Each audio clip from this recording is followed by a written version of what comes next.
Bicara soal pemerintahan yang memang lahir dari suatu pemilu, entah pilpres, entah pileg, atau legislatif, ini bukan hanya soal siapa jadi presidennya. Tentu saja hal ini penting, tetapi sama pentingnya adalah bagi Jokowi, apakah pemerintahan oleh sang presiden terpilih di 2024 nanti bisa menjalankan roda pemerintahan bersama-sama dengan DPR. Nah, cara pandang ini didasarkan pada pengalaman pahitnya di periode pertama pemerintahannya 2014-2019. Di periode 2014-2019, PDIP itu adalah parpol pemenang pemilu tetapi tidak sanggup menguasai parlemen. Hari ini, satu-satunya sosok elit politik yang sudah berhasil menggalang koalisi politik secara nasional dan masih akan efektif sampai Oktober 2024 adalah Presiden Joko Widodo. Tidak ada sosok lain. Mari kita lihat faktanya. Di level DPR, total kekuatan koalisi di bawah kendali Presiden Jokowi mencapai 82% suara. Rinciannya PDIP punya 128 kursi, Golkar 85, Gerindra 78, Nasdem 59, PKB 58, P3 19, dan PAN 44 kursi. Di level MPR RI yang terdiri dari 575 anggota DPR RI plus 136 anggota DPD RI, jadi totalnya 711 suara atau kursi. Berapa besar pengaruh politik Presiden Jokowi? Ya, tinggal dihitung dengan mudah, yaitu 66% suara.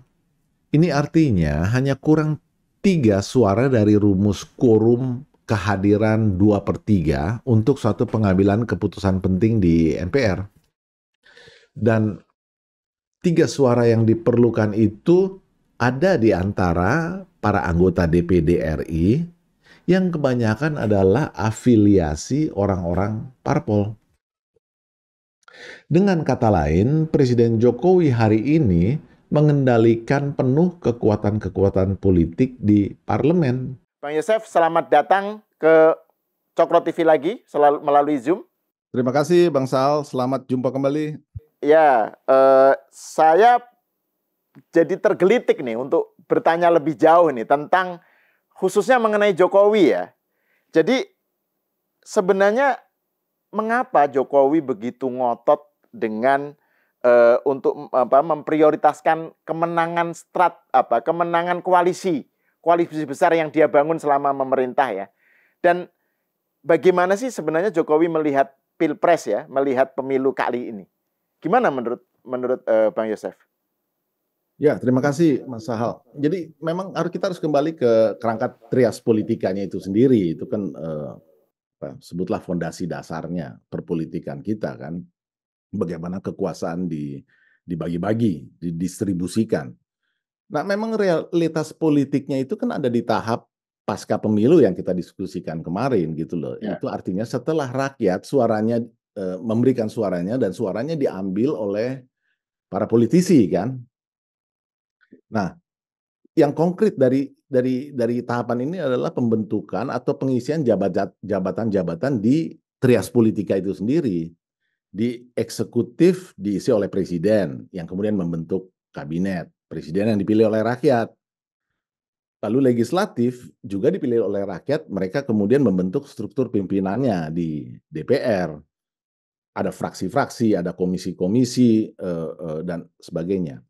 Kemudian eksekutif dan legislatif ini kan bersama-sama membentuk yudikatif, MA, MK, dan KY gitu loh. Tetapi dimensi politiknya yang disebut pemerintahan itu kan eksekutif plus legislatif. Karena yudikatif itu independen, kewenangan dan keputusannya itu nggak bisa diintervensi oleh dua aktor ini, eksekutif dan legislatif. Jadi Ya, real politicsnya ada di eksekutif dan legislatif. Tidak bisa seorang presiden jalan sendirian tanpa dukungan di DPR. Satu fakta yang bisa kita cek adalah RDP misalnya, rapat dengar pendapat itu kan rutin setiap hari ada antara pemerintah, pihak pemerintah, entah kementerian A, B, C, D dengan komisi-komisi terkait di DPR itu kan terus. Nah, ada berapa RDP itu satu hari rata-rata bisa 2-3 RDP kan. Dikali 365 dikurangin masa reses, dikali 5 tahun ada berapa puluh ribu RDP. Statistik ini mau menjelaskan bahwa memang di real politicsnya itu ada di eh, eksekutif dan legislatif dan oleh karena itu penting sekali melihat aspek ini. Barangkali kita bisa mengingat kembali dulu magic words-nya Jokowi itu kerja, kerja, kerja gitu kan itu udah di publik sudah sangat sangat apa ya familiar gitu ya. Eh, Kemudian kabinet periode satunya juga dinamakan kabinet kerja ya 2014-2019. Tetapi kan faktanya baru di pemerintahan keduanya dia Jokowi nekat mengajukan omnibus law yang namanya Cipta Kerja itu kan. Ini memang kontroversial ya, buruh demo di mana-mana, terus intelektual juga saling berdebat di sana sini, ruang publik dipenuhi pro kontra lah ya. Tapi Jokowi kan jalan terus. Nah, bisa dipahami bahwa yang namanya Omnibus Law Cipta Kerja ini kan merevisi 80 undang-undang dan melibatkan 1.200-an pasal. Bayangkan 80 undang-undang 1.200-an pasal direvisi sekaligus. Ini kan menunjukkan ada hambatan. Kalau enggak ya ngapain direvisi? Dilakukan metode omnibus law untuk keperluan pembangunan ini kan. Nah, jadi sekaligus ini menunjukkan di balik magic words kerja-kerja itu memang ini orang yang penuh terobosan dan bahkan kalau perlu ya dia kita sebut aja nekat untuk merealisasikan pembangunannya ini.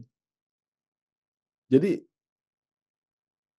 dari sini aja dari statistik omnibus law aja yang 80 dan 1.200 undang-undang itu sudah menjelaskan betapa pentingnya kerjasama politik atau memiliki koalisi atau menguasai pemegang saham di DPR dalam jumlah yang hari ini kan sampai 82%.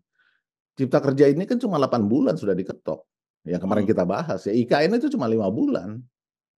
Dari kita bisa lihat hubungan sebab akibatnya di sini. Jadi salah satu buah dari pemerintahan dari kerjasama itu adalah bahwa pemerintahan itu berjalan dengan efektif dan produktif. Itu salah satu contohnya ya tadi ya UU Cipta Kerja, UU Omnibus Law, UU IKN yang diselesaikan dengan cepat gitu ya, Bang Yosef ya. Iya, itu fakta kan.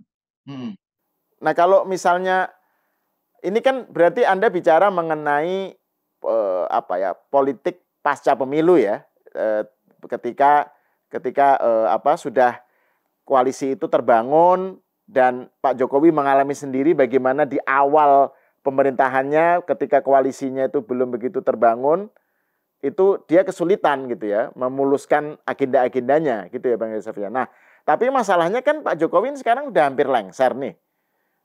Aturan konstitusi kita mengatakan bahwa 2 periode cukup. Nah, tapi Pak Jokowi kan tetap pengen cawe-cawe untuk memastikan supaya bagaimana ambisinya atau obsesinya tentang program tadi kerja-kerja yang keberlanjutan itu tetap berjalan gitu. Nah, Anda menyebut juga soal di dalam konten Anda di kanal Bang Yosef menyebut soal Pak Jokowi, peran Pak Jokowi sebagai the Godfather yang dikontraskan dengan ketua-ketua umum partai sebagai kingmakers gitu. Nah ini gimana menjelaskannya ini ke dalam konteks Game of Thrones Indonesia lah gitu ya. Pilpres kan baik apapun kan perebutan kekuasaan secara damai gitu. Nah maksudnya Pak Jokowi sebagai Godfather-nya itu bagaimana Anda menjelaskan itu istilah Anda itu? Ya itu kan sebetulnya metafora aja yang saya ambil dari fiksinya Francis of Coppola gitu loh.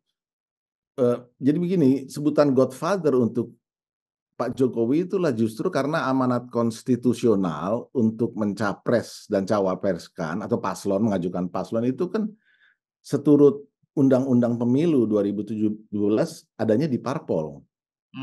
Nah, sebaliknya di sisi parpol, amanat ini untuk mengajukan paslon itu harus seturut AD/ART mereka kan. Nah, ini pada umumnya ada di tangan ketua umum, kecuali Demokrat. Kalau Demokrat ada di tangan ketua Majelis Tinggi. Nah, mereka inilah para kingmakers karena mereka diamanatkan oleh konstitusi untuk mengajukan paslon. Jadi secara de jure itu ada di tangan mereka. Presiden Jokowi secara de jure itu kan tidak punya wewenang mengajukan paslon. Tetapi Presiden Jokowi secara de facto punya pengaruh besar. Jadi yang saya maksudkan dengan metafora ini adalah ya seperti Godfather dalam fiksinya Francis Coppola itu dia kan memiliki pengaruh besar, memiliki daya tekan terhadap klan-klan mafia yang ada di bawahnya gitu loh. Kira-kira itu analoginya. Nah, sekarang soal mesti cawe-cawe dan menjadi kenapa nggak jadi wasit netral saja gitu ya. Nah, saya kira saya boleh tarik mundur sedikit ya ke belakangnya ke dalam sejarah kita gitu ya. Nah, sebenarnya kalau kita lihat sejak eksperimen Nasakomnya ini kan ideologis ya. Soekarno itu selesai dan berakhir dengan pencabutan kekuasaan Soekarno di tahun 1967. Bangsa kita itu sebetulnya tidak lagi bergumul dalam ranah ideologi nasional. Nasakom itu kan soal menyatukan forces antara nasionalis, kekuatan nasionalis yang dalam pemilu 55 itu kan tercermin sekali ya, nasionalis, komunis, dan kekuatan Islam gitu. Nah, itu selesai di tahun 67. Di era Orde Baru sejak Soeharto mengambil alih itu kan yang ada adalah kepastian ideologis yang sudah given bahwa dalam tanda kutip melaksanakan Pancasila dan Undang-Undang Dasar 1945 secara murni dan konsekuen. Jadi tidak ada lagi bicara soal ideologi. Hanya bicara soal bagaimana mewujudkan amanat Pancasila dan Undang-Undang Dasar 45 tadi ke dalam apa yang saya istilahkan sebagai dan para ilmuwan political scientist itu menamakan developmentalism atau developmentalisme. Ini artinya adalah kata kuncinya adalah a set of ideas which converge to place economic development at the center of political endeavors and institutions. Jadi pembangunan ekonomi menjadi sentral di antara institusi atau upaya-upaya politik. Ekonomi menjadi panglima. Jadi sebetulnya developmentalisme ini selama 32 tahun itu kan juga dilanjutkan di era kita sekarang, di era reformasi. Jadi nggak ada lagi bicara ideologi, yang ada adalah bicara visi pembangunan, gitu loh. Nah, terkait dengan developmentalisme ini yang sudah menjadi acuan kita sejak Orde Baru 67 sampai hari ini di era Orde Reformasi ini kan kita sekarang mengenal tipologi atau archetype presiden, ada yang progresif, ada yang konservatif. Yang konservatif barangkali bisa kita asosiasikan dengan SBY selama 10 tahun pemerintahannya. Sedangkan yang progresif itu kan Jokowi yang dipenuhi dengan berbagai macam terobosan gitu dalam pembangunannya. Nah, faktanya progresivitas Jokowi ini kan memiliki approval rate 75-80%, itu kan fakta gitu. Artinya disukai oleh sebagian besar rakyat. Jadi bisa dikatakan bahwa dia dianggap berhasil. Nah, keberhasilan ini memiliki dua sisi sebetulnya, itu yang tadi saya katakan. Dari sisi pribadi Jokowi tentu saja dia manusia, tapi juga ini kan keberhasilan yang sense of belonging-nya ada di publik yang puas sebanyak 75-80% tadi. Nah, kedua-duanya menginginkan bahwa capaian ini harus dipertahankan dan dilanjutkan. Jadi agak menurut saya tidak fair atau terlalu berat sebelah mengatakan bahwa ini semata-mata kepentingan Jokowi. Tidak, ini kan kepentingan dari mereka yang puas, yang rakyat yang jumlahnya 75% sampai 80%. Dan ini juga yang ditangkap oleh partai-partai yang sekarang berada di koalisi Jokowi. Nah itu kan, nah ini menarik. Nah ini menarik nih, karena kan kalau saya tidak salah tangkap ya dari penjelasan Bang Yosef, kan Pak Jokowi itu karena berobsesi terhadap istilah Pak Jokowi sendiri itu kan percepatan kemajuan lah ya, bahwa Indonesia harus menghadapi tantangan geopolitik, geostrategi yang begitu berat lah ya di depan, maka percepatan kemajuan itu menjadi niscaya. Dan karena itu membutuhkan stabilitas politik, dan stabilitas itu dicapai melalui terbangunnya koalisi besar, gitu kan. Nah, koalisi besar ini untuk menjamin stabilitas politik sehingga progresivitas tadi itu terjaga. Nah, pertanyaannya kemudian ada juga yang bilang bahwa karena obsesinya kepada keberlanjutan ini, Jokowi kemudian dengan gampang mengorbankan prinsip-prinsip demokrasi, menelikung konstitusi ya. Jadi dalam kasus kemelut MK kemarin kan wacana yang beredar semacam itu, bahwa Jokowi atas nama tadi itu keberlanjutan, program-programnya supaya jalan terus, legasinya jalan terus, itu kemudian menelikung demokrasi, menelikung konstitusi. Apakah ada yang menuduh dia neo-orba dan seterusnya. Kalau menurut Bang Yusuf gimana itu? Iya, itu kan terkait dengan pembicaraan Machiavellian yang kita sudah diskusikan kemarin itu. Tapi saya tertarik bahwa seolah-olah ini kan demokrasi di era sekarang dikotomikan dengan demokrasi di era Orde Baru, dan oleh karena itu dikhawatirkan, ditakutkan menjadi satu neo-orba gitu, karena terjadi ada oligarki inilah, kira-kira kan begitu. Tapi sebetulnya kan mungkin banyak generasi sekarang kan nggak paham, tapi saya yakin para pengamat politik seharusnya paham dan bisa membedah dan meluruskan salah kaprah ini. Orde Baru itu kan sebuah entitas sistem politik. Orde Reformasi juga sama, suatu entitas sistem politik yang mengkoreksi sistem politik Orde Baru. Itu kan fakta sejarahnya. Jadi saya bertanya sekarang, mereka yang menuduh Jokowi sebagai neo-orba itu merujuk pada sistem politik yang mana nih? Kan baru ada dua, Orde Baru sana ini dan reformanya. Sedangkan sistem Orde Baru itu kan membatasi kekuasaan presiden. Orde Baru itu tidak membatasi kekuasaan presiden kan, maka itu Soeharto bisa sampai 32 tahun. Sedangkan Orde Reformasi itu kan membatasi menjadi hanya 2 kali masa jabatan. Apakah mereka yang sedang membayangkan nanti kalau Jokowi atau Prabowo di belakang Prabowo ini akan melakukan amandemen terhadap Undang-Undang Dasar untuk mengubah lagi batasan masa kekuasaan presiden? Apakah seperti itu bayangan mereka? Neo-orba kan soalnya. Ini kan artinya kalau mereka lakukan ini kan jalur cepat ke impeachment presiden itu sendiri. Yang kedua, Orde Baru itu juga bertumpu pada konsep dui fungsi ABRI kan. Apakah mereka yang membayangkan neo-orba ini juga meyakini bahwa TNI Polri sekarang bisa kembali ditarik ke ranah politik melalui revisi Undang-Undang TNI, Undang-Undang Polri gitu, dan tanpa perlawanan dari para internal TNI Polri sendiri, karena mereka sekarang generasi reformasi kan. Panglima TNI itu kan angkatan 91, Akmil 91. Kapolrinya Akmil 91 juga. Jadi mereka perwira-perwira yang dibesarkan karirnya di era reformasi. Itu yang pertama. Yang kedua ya perlawanan dari rakyat. Kalau dui fungsi ABRI ini ingin dikembalikan, itu kan sistem Orde Baru kan. Sedangkan ini kan ditakutkan jadi neo-orba kan. Apakah itu yang dimaksud? Dan yang ketiga yang bahaya menurut saya adalah kalau mereka juga membayangkan bahwa rasionalisasi jumlah partai politik itu mau dikembalikan menjadi 3 lagi seperti di zaman Orde Baru.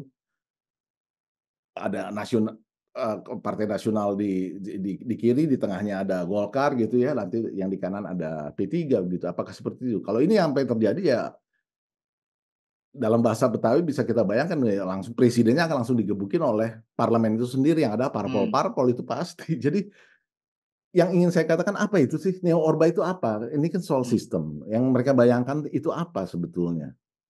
Ini yang menjadi sesuatu yang menurut saya terlalu jauh ya dan tidak irasional.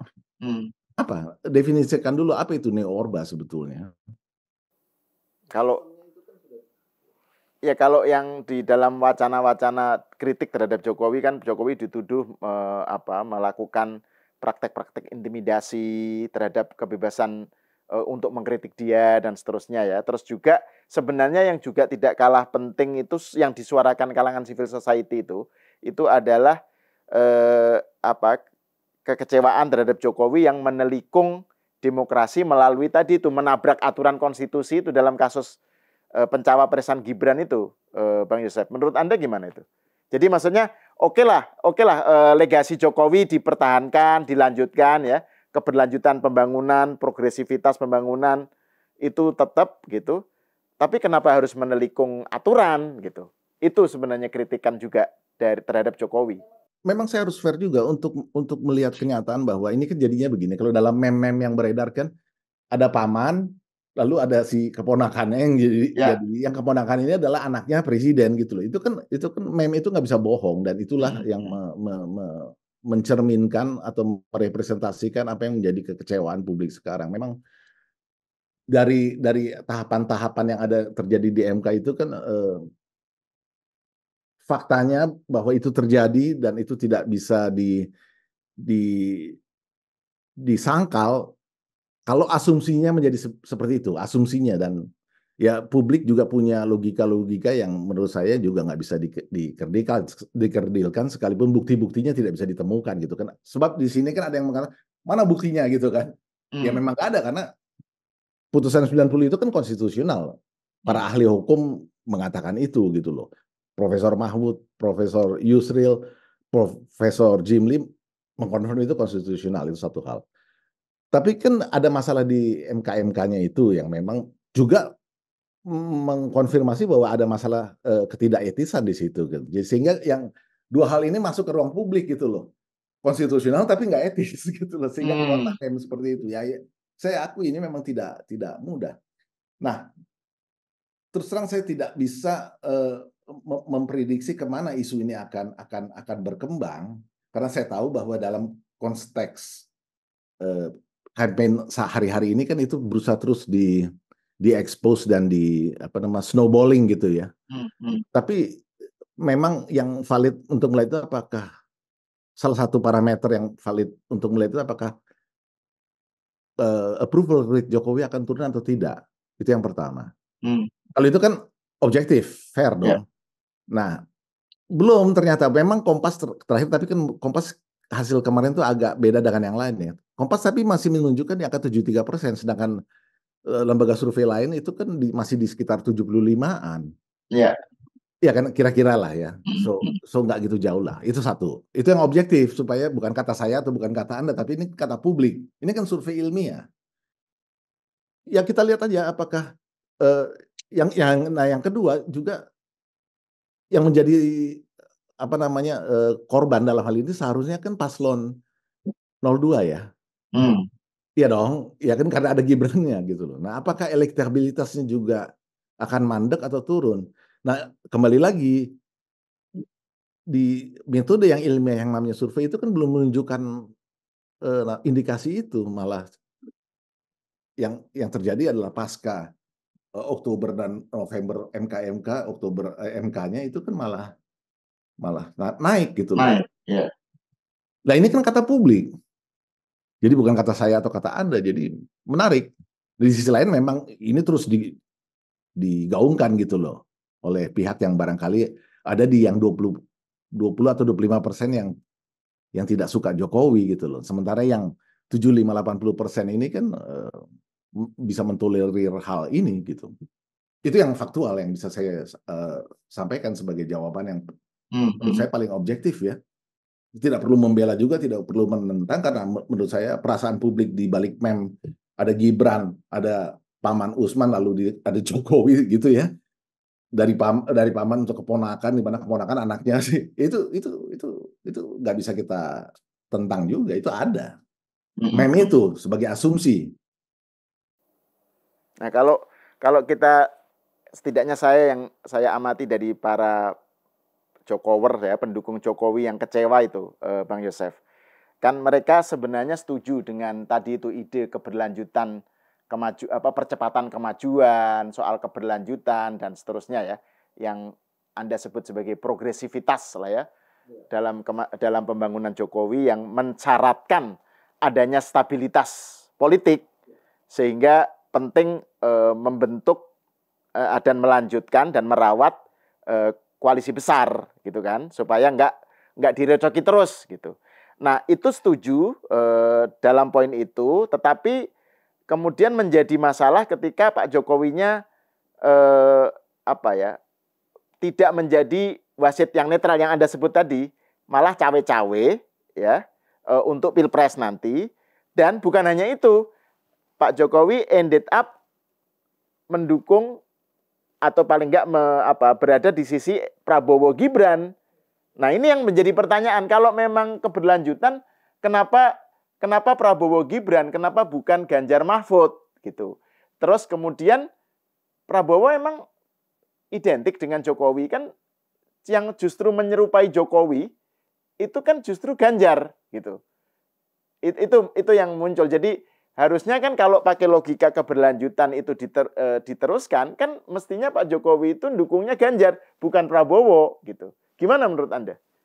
Ya itu kan kembali lagi, harus kalau itu dilepaskan dari konteks modal politiknya, ya mudah saja mengatakan begitu. Tapi kan untuk merealisasikan itu kan perlu modal politik yang kita sebut koalisi tadi. Ini kan yang nggak ketemu.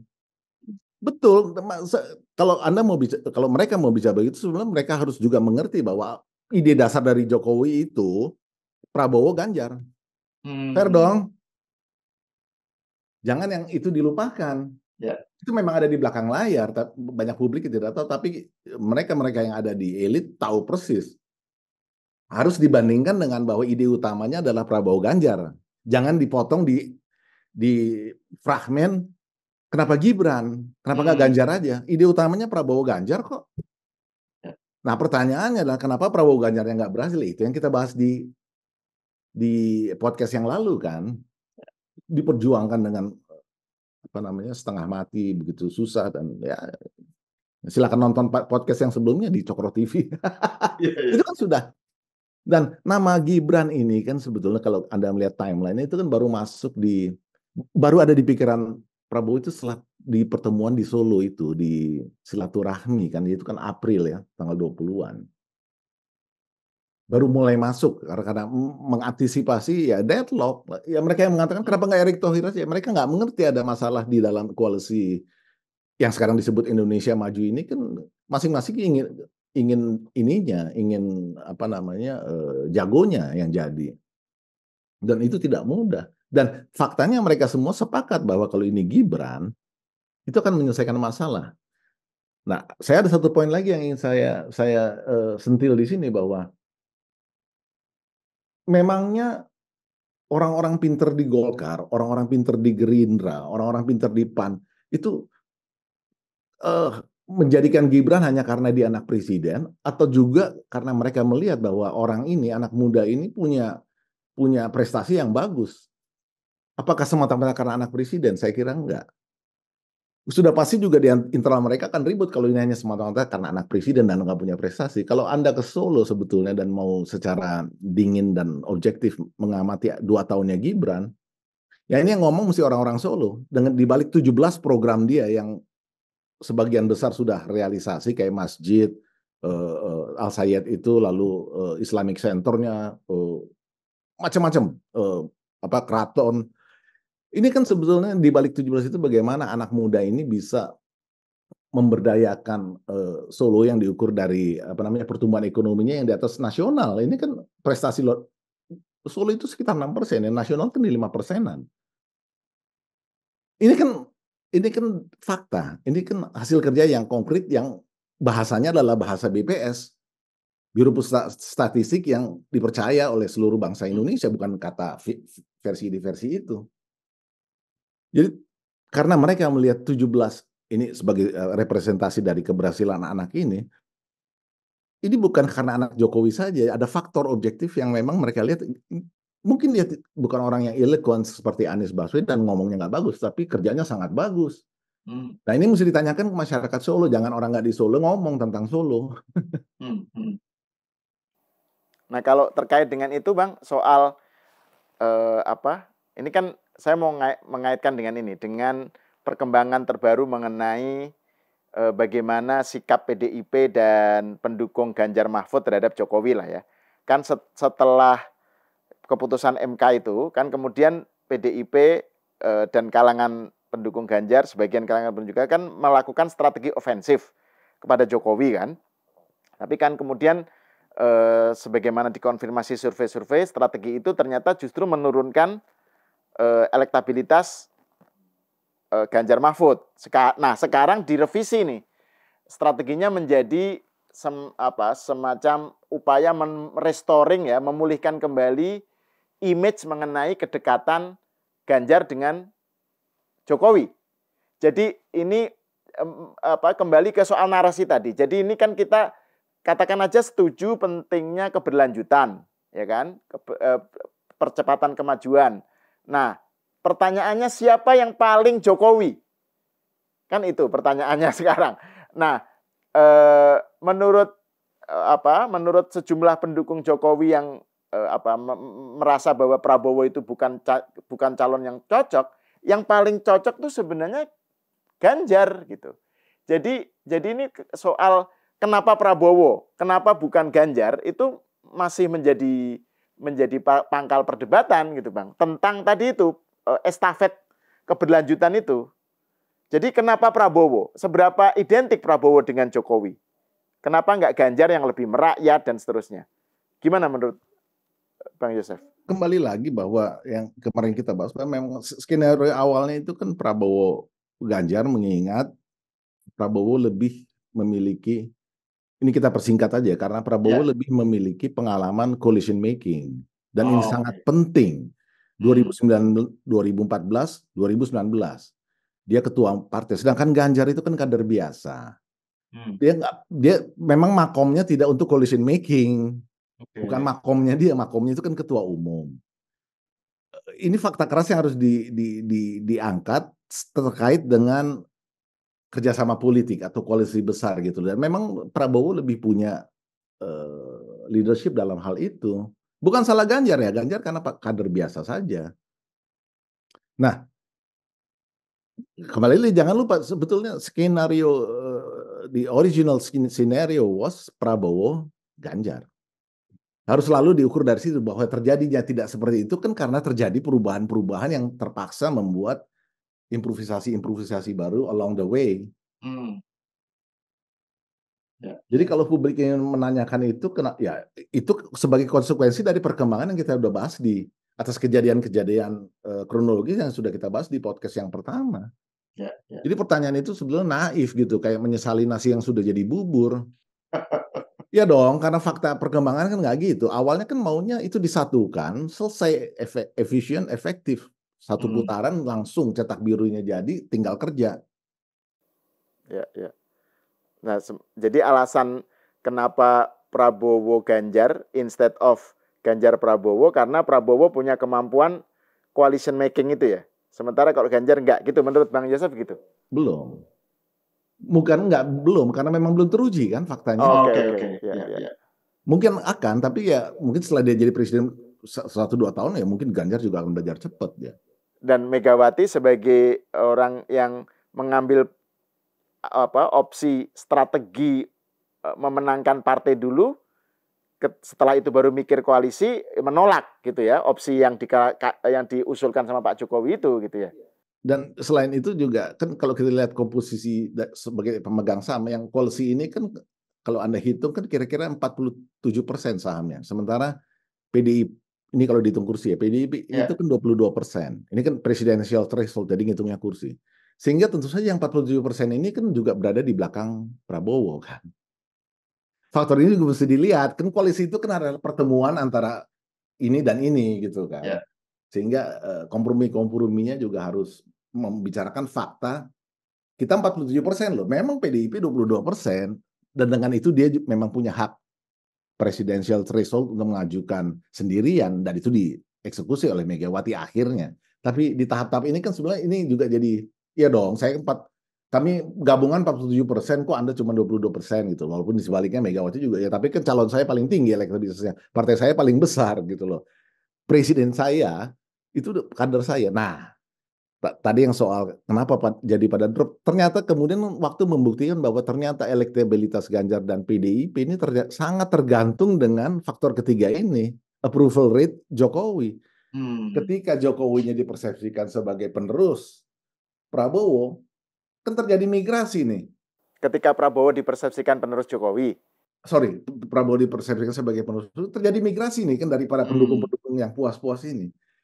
Dan faktanya memang pelan-pelan kan turun nih akhirnya yang dua tadi yang menjadi modal politik Mega, yaitu tren PDIP yang lagi naik saat itu dan tren Ganjar yang saat itu ternyata kan, apalagi ada U20 bom Ganjar itu kan, ya sudah sempat rebound sedikit tapi itu kan plateau, sideways, terus turun. Dan yang ngomong ini bukan kita, bukan Anda dan saya, survei. Cuma survei kayaknya belakangan lagi berusaha dilegitimasi ya. Ini gimmick-gimmick dalam suasana kampanye ya. Iya, ada upaya mendelegitimasi survei gitu ya. Iya kan. Nah, pusing ini. Iya. Nah, ini pertanyaan yang terakhir nih, Bang Yosef. Saya mau kembali ke soal Jokowi itu ya. Kan beberapa waktu lalu kan ada satu buku yang diterbitkan oleh wartawan senior Australia, Jokowi sebagai Man of Contradictions. Gitu kan Pak Jokowi di satu sisi begini, di sisi lain begini gitu ya. Pokoknya kontradiksi-kontradiksi yang dia temukan yang menunjukkan bahwa Jokowi ini tidak bisa dilihat dari satu wajah saja, tapi memang dia mempunyai aspek-aspek kontradiksinya sendiri. Nah, bagaimana Bang Yosef melihat narasi semacam itu dikaitkan dengan konteks sekarang gitu ya, konteks bagaimana Jokowi melihat Pilpres tadi? Ini kan buku ditulis oleh si Benjamin Bland ya, yang Anda maksudkan itu kan, Man of Contradictions itu. Ya kalau Anda lihat di halaman-halaman awalnya kan memang dia kan judulnya sendiri Man of Contradictions tentang si Jokowi ini kan, Presiden Jokowi ini. Lalu key ideas-nya memang bundle of contradictions di buku ini, dan dia menyajikan kontradiksi. Jokowi ngomong gini, lalu ini begini. Jokowi A lalu lakukan B dan seterusnya gitu loh. Jadi menampilkan rangkaian kontradiksi tok. Nah, pertanyaan apakah di bagian akhirnya buku Bland itu, si Benjamin Bland itu menyimpulkan apa yang jadi intensinya Jokowi kan, karena dia kan mengajukan semacam tesis di awal bahwa only by understanding his contradictions can we understand his true intentions. Dia ngomong begitu kan. Pertanyaan saya, di bagian akhir bukunya dia bicarakan nggak apa yang jadi true intentionsnya Jokowi? Kan enggak. Jadi kontradiksi ini dibiarkan terbuka gitu loh.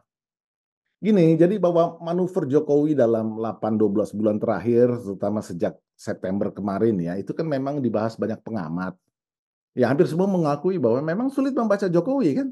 Ya kita lihat ya podcast kebanyakan kan pengamat-pengamat itu menyimpulkan demikian. Gus Romi misalnya, Roma Hurmuzi, P3, itu kan mengatakan permainan Jokowi itu kan ditubir jurang. Kalau salah kita yang keceblos. Ini kan artinya juga nggak bisa kebaca. Ya kan, kira-kira itu kan message-nya. Lalu pengamat lain bilang Jokowi sen kanan, beloknya kiri. Ya hal-hal seperti itu yang inline dengan gagasan contradictions-nya si Benjamin Bland ini. Ya memang kontradiktif manuver politik di tingkat manuver politik memang banyak, siapa yang nggak politisi, apalagi dia di level presiden yang tidak kontradiktif. Nah, tapi Bland ini kan mengatakan menyempitkan, kemudian mengatakan bahwa misalnya ya belusukannya Jokowi itu sebagai retail politics retail, yang menandakan, nah ini yang saya ingin mendebatnya, menandakan bahwa Jokowi itu nggak punya visi politik, gitu loh. Nah dia elaborasi bahwa ini terjemahannya kira-kira ya, alih-alih turun ke lapangan dengan rencana, Jokowi itu memilih turun ke lapangan tanpa gagasan dan mendengarkan aspirasi dan keluhan barulah mengambil tindakan. Nah, narasi-narasi tanpa gagasan ini kalau Anda lihat kan sekarang mulai di digaungkan kemana-mana ya. Kerja tanpa gagasan dan sebagainya yang kena limpahannya adalah yang dianggap penerusnya ya Prabowo gitu loh. Ini saya sesalkan, tesis Bland ini karena dalam bukunya itu dia sama sekali tidak menyinggung apa yang menjadi master plan percepatan perluasan pembangunan ekonomi Indonesia. Ya kita sebut aja MP3E ya, percepatan perluasan pembangunan ekonomi Indonesia. Ini kan visi, ini kan rencana Jokowi. Di mana Jokowi itu kan memotret 6 koridor ekonomi yang akan menjadi pusat-pusat pertumbuhan kita gitu loh ya di Sumatera, di Jawa, Kalimantan, Sulawesi, Papua dan Sunda Kecil ya, Bali, NTT dan seterusnya. Dan di mana sangat jelas sekali di situ bahwa aspek konektivitas dan konektivitas ini bukannya soal infrastruktur darat, laut dan udara tapi juga konektivitas digital dan komunikasi. Nah, apa-apa yang sering dibicarakan seperti hilirisasi, IKN, ekonomi hijau, EV battery itu ada dalam master ini. Tapi kan Bland nggak ngomong ini dan mengatakan bahwa Jokowi nggak punya visi. Ini buat saya aneh. Seorang scholars berbicara tentang hal-hal yang kontradiktif tapi tidak menyinggung visi besarnya, rencana besarnya. Hanya mengambil serpihan-serpihan yang dia temui di jalanan gitu loh. On the street. Nah, jadi now you're asking how to make sense of Mr. Bland book ya. Menurut saya, it's a book of contradictions in itself. Dan karena itu kemudian saya teliti Benjamin Bland ini siapa. Ternyata dia tuh anggota Chatham House, CHATHAM. Chatham House, you know that kan? Chatham House ini kan nama lain dari The Royal Institute of International Affairs yang jadi think tank-nya Inggris ya di London ya di St. James Square. Dan salah satu presiden Chatham House ini adalah yang namanya Eliza Manningham Buller. Ini mantan Direktur Jenderal MI5. Jadi kalau dalam fiksinya James Bond itu ya ini Madam M-nya lah atau Lady M. Ya, saya harus mengatakan ini supaya kita juga punya pandangan yang lebih proporsional tentang apa yang ditujukan oleh si Bland ini melalui bukunya. Yang kemudian ternyata beberapa gagasan-gagasan itu kan mulai ditangkap dan dimainkan dalam kampanye hari ini seperti bekerja tanpa gagasan, soal-soal IKN dan sebagainya gitu loh. Jadi bagaimana saya harus menilainya ya? This is just a book of contradictions in itself. Dan tadi itu poin yang Anda sebut tadi tuh Bang, yang soal bahwa di pembukaan dia menjanjikan bahwa untuk mengetahui kontradiksi Jokowi harus melihat true intention-nya. Tapi true intention-nya tidak dibahas lagi gitu ya. His true intentions dilihat dari kontradiksi-kontradiksinya. Tapi true intentions-nya kan nggak dibahas lagi sama dia. Dan dibiarkan terbuka gitu loh. Dan ya, rupanya cukup laku ya. Saya cek di Ubud Writers lah, CSIS juga sudah mengundang dia. Dan karena itu saya nggak heran buku ini dipakai untuk lawan-lawan politiknya menjadi bahan. Ya saya harus fair juga mengatakan apa yang saya tahu tentang orang ini. Ya. Aduh, oke nih. Saya kira kita sudah cukup mendalam ini membahas tentang Jokowi. Oke, Bang Joseph, terima kasih atas obrolannya. Pemirsa, sampai di sini dulu. Kita berjumpa lagi di episode berikutnya.